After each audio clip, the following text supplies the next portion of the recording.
Hello and welcome to this video on the 5 love languages. Now, in his book, The 5 Love Languages by Gary Chapman, he explains that there are 5 love languages and we each have one that we prefer. He says that understanding what your own love language is, as well as knowing your partner's, is a key factor to a successful relationship. Now, as long as you speak each other's language, then that is where the success comes in.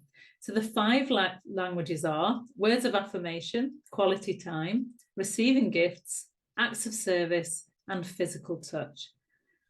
So although we may like or want each of these in our relationship, we do have a primary one. And when this one is not being met, we just don't feel like we're getting our needs met. And this can lead to a breakdown in love. So let's go through each one of them. And if you'd like to know more, then I recommend that you read this book. So the first one is words of affirmation. If you have words of affirmation as your primary language, then you would love to hear from your partner compliments, words of appreciation, kind words, encouraging words. Things like, you look great in that dress, or I think you're amazing at what you do, or I love your cooking, or your food tastes really great. I appreciate everything you do around the house, or thanks for cleaning the bathroom. You know, obviously also, I love you as well is something that you love to hear. So if you attract a man with this language, make sure you say the words with the right energy. For example, not saying, thanks for taking the bin out in an energy of resentment because your partner hasn't taken the bin out for the last 10 times. Actually, that would be more like, thanks for taking the bin out. They'll know, yeah? This is also leaving words of the past in the past where they belong. For example, thanks for taking the bin out, but I wish you'd do it more often. I had to do it the last 10 times. Yeah, that's not going to work, is it? I mean, this is a light example, but you know, there is an argument, isn't there, about how much us women like to bring up the past. And men even joke about it, don't they? They say, women are like elephants, they never forget. A person with this love language will also love to hear, I think I mentioned it before, I love you, more than any love languages. Not that these are directly linked, but this could be somebody who has an auditory rep system, couldn't it?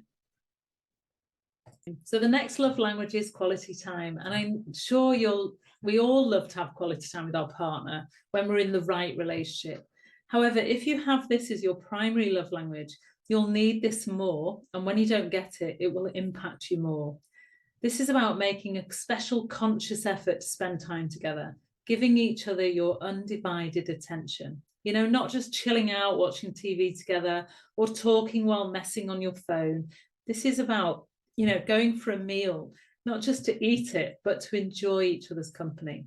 Taking a walk together, doing something you love, just to do it together, just the two of you. So if you attract a partner who works long hours and is so tired at the end of the day and they just can't give you the time rather, you will start to feel unloved, won't you? You'll start, if this is your love language, even 20 minutes of their undivided time a day is enough when they come home, as long as it's undivided. Perhaps having a meal together with no phones on the table, so you can talk together, will get this need met. Now, this is about focused attention, quality conversation, enjoying each other's company, feeling seen and heard, and doing activities you enjoy together. The next one is receiving gifts, and you might think, well, who doesn't like receiving gifts? But again, if this is your primary one, then it is different. So you'll love it when your partner comes home and surprises you with a gift. Maybe a man you date brings you flowers, even if it's just something really small. It's the thought of that gift that fills you with the love when you have this love language as your primary one. It reminds you that you are loved and you are thought about. You know, my partner has bought me flowers maybe, I don't know, 2 or 3 times in the last 7 years. So very rarely. Yes, I love receiving them, but it's not the most important thing because it's not my primary. Does that make sense? But like I say, these gifts could be something really small, could be an old-fashioned sweet because you were saying how much you like them as a child. It's the thought behind the gift, the energy the gift brings that's the important bit here. So this is not about materialism, wanting the most expensive jewelry. This is about love. It's about showing the person that you care and vice versa. So acts of service is all about when others do things for you, it makes you feel loved. So I don't know, your partner's cleaning your car or doing the laundry because not because they have to or because you ask them to, because they want to. This can be cooking a meal or giving a lift to someone or giving a lift to you or maybe one of the children, picking up something from the shop, walking the dog, doing the weeding, paying a bill, checking the oil and water on your car, anything, doing the cleaning, making the bed, whatever it is.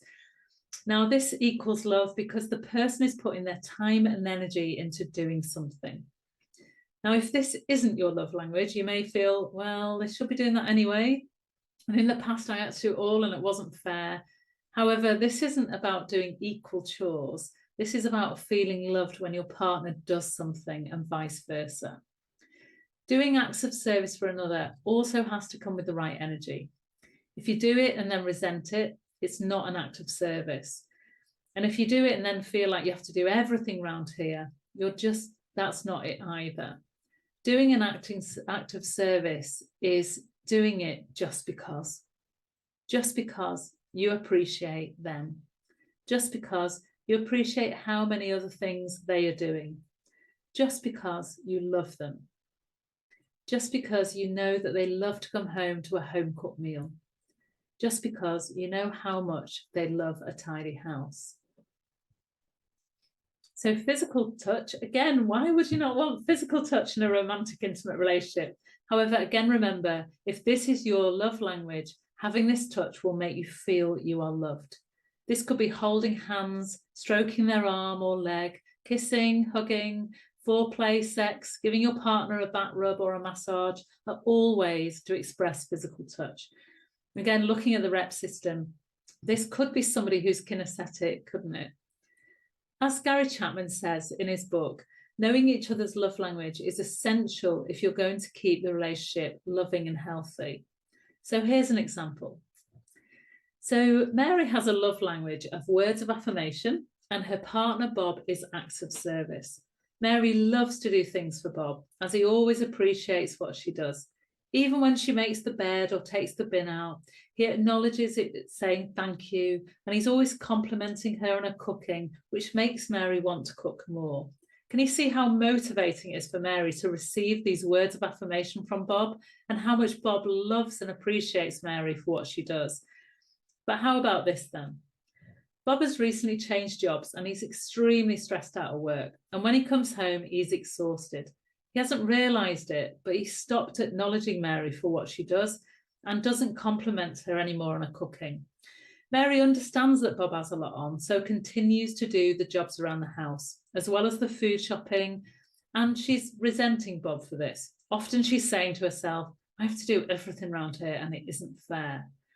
Of course, Bob feels the resentment. He doesn't understand what's happened between them, and Mary is more critical than she was before, and she isn't interested in having sex anymore either. Can you just see how important meeting each other's love language is now? So which one are you? Do you know? When you look back at your last relationship, which one was he? Did you meet it? If you don't know which one you are, then I invite you to take the quiz, and the link is in the workbook, and there is some questions in the workbook as well. Now, if you do know which one you are, then post it in the Facebook group, or once you know. And please say how you like it to be met as well. For example, you might say, oh, mine is physical touch, and I love it when my partner hugs and kisses me when he gets home. Or mine is receiving gifts, and an ex gave me a box that he made with my name on it, and I treasured it so much. Now, there are also a few questions, like I said, in the workbook for you to answer. So have fun with it, and I'll see you in the next video.